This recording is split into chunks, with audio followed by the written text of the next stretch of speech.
Une couronne n'est pas qu'un simple bijou que l'on pose sur une tête. C'est aussi une mission. Nous abordons la deuxième grande partie de ce livre, Les couronnes et le feu, que nous décryptons récemment, et nous allons voir le leadership féminin proprement dit.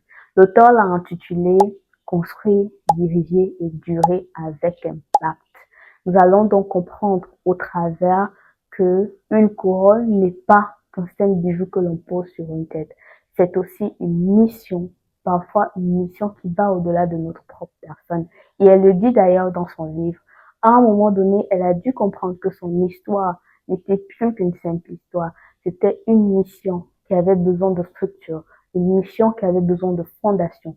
Et le premier grand acte de foi qu'elle a fait a été de croire, malgré ses traumatismes, malgré ses croyances limitantes, malgré la femme qu'elle était à l'époque, qu'elle était capable de porter une mission, qu'elle voyait à l'époque déjà beaucoup plus grande qu'elle-même. Et aujourd'hui, c'est l'une des pionnières dans la francophonie en matière de leadership, de coaching, de développement personnel et classée parmi les 100 personnalités les plus influentes. Alors, ce que je voudrais que tu comprennes comme moi à travers ma lecture, c'est que le leadership, il commence par une vision que l'on doit atteindre. Et si tu veux porter la couronne, tu dois savoir que derrière se cache une mission. Ta vie ne se résume pas à un simple passage sur terre.